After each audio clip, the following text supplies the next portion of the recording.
अस्सलाम वालेकुम guys, welcome to my YouTube channel all about civil engineer. Guys, आज की वीडियो का हमारा टॉपिक है डिफरेंट ग्रेड्स ऑफ स्टील बार।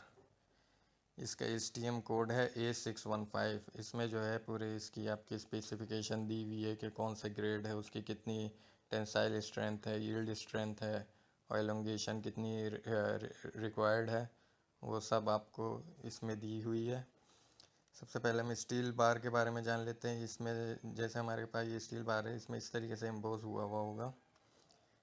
ये जो आपका सबसे पहले प्रोड्यूसिंग मिल सिंबल, यानी कि जो भी कंपनी जो भी प्रोड्यूस कर रही होगी उसका सिंबल इधर होगा। उसके बाद ये जो 11 दिया हुआ है ये बार साइज़ है सूत के अंदर। और उसके बाद जो है आपका ये एस दिया हुआ है, स्टील टाइप है।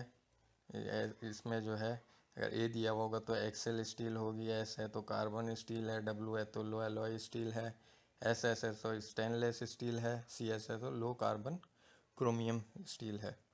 और लास्ट में जो है आपको ये दिया हुआ है ग्रेड मार्क, 60 ग्रेड मार्क। इसी तरीके मुख्तलिफ़ ग्रेड्स होते हैं स्टील के, तो उस पर हम जानेंगे कि उसकी स्ट्रेंथ वगैरह क्या होती है, क्या रिक्वायर्ड है एसटीएम में। तो अगर अभी तक आपने हमारे चैनल को सब्सक्राइब नहीं किया तो चैनल को सब्सक्राइब कर लें और बेल आइकन के बटन को प्रेस कर लें ताकि हमारी हर नई वीडियो का नोटिफिकेशन आपको मिल जाए। टेंसाइल रिक्वायरमेंट्स, ये हमें जो है एक टेबल दिया हुआ है एसटीएम के अंदर। हमारे ग्रेड 40, ग्रेड 60, ग्रेड 75, ग्रेड 80। इसके अंदर ये यील्ड स्ट्रेंथ है मिनिमम जो होगी वो हमें मालूम होनी चाहिए, टेंसाइल स्ट्रेंथ कितनी होगी और एलोंगेशन कितना परसेंट होगा वो है। इस पर मैंने वीडियो बनाई हुई है टेंसाइल स्ट्रेंथ टेस्ट, ताकि ये वीडियो आप देखें। इसका लिंक मैं डिस्क्रिप्शन में दे दूंगा, इससे आपको आइडिया हो जाएगा कि यील्ड स्ट्रेंथ क्या होती है, टेंसाइल स्ट्रेंथ क्या होती है और एलोंगेशन क्या होती है। वैसे मैं थोड़ा सा इसमें बता भी देता हूँ। जैसे कि ये ग्राफ है हमारा, जब इस पर हम पुल करेंगे, इसको इस पर स्ट्रेस डालेंगे, ये जो है पुल करेगा, दोनों साइड पर फिक्स हुआ होगा स्टील आपका, पुल करेगा तो ये आपकी स्ट्रेंथ बढ़ती रहेगी बढ़ती रहेगी। जब इसके अंदर डक्टिलिटी ख़त्म होगी तो ये जो है हल्का सा इसका कर्व जो है वो चेंज होगा, तो वो पॉइंट जो आपका कहलाएगा वो यील्ड पॉइंट कहलाएगा।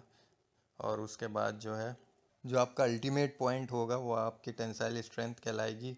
और उसके बाद एलोंगेशन में जब आपका बीच में से ब्रेक हो जाएगा स्टील तो इसकी लेंथ बढ़ जाएगी आपकी बार की, तो वो कितना डिफरेंस आता है, कितना परसेंट डिफरेंस आता है, वो एलोंगेशन कहलाती है। तो सबसे पहले हम यील्ड स्ट्रेंथ जान लेते हैं।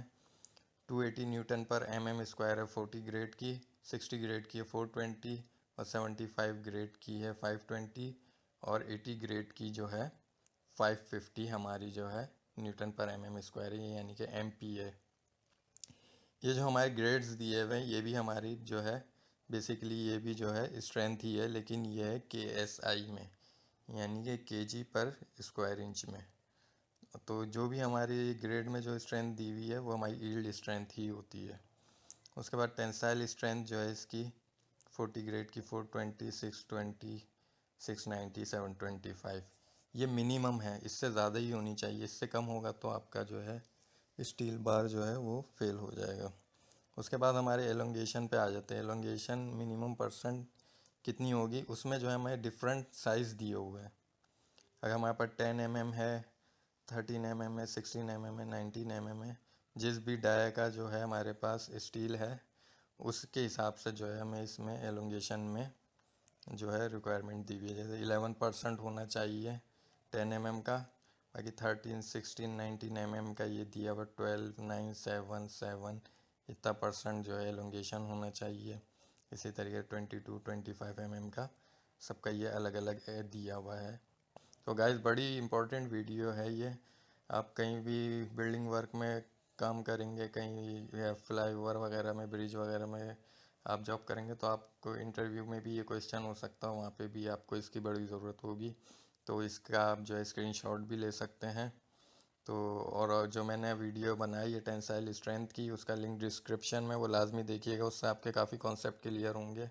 सो आई होप आपको वीडियो अच्छी लगी होगी। वीडियो अच्छी लगी हो तो वीडियो को लाइक करें, चैनल को सब्सक्राइब करें। Thanks for watching.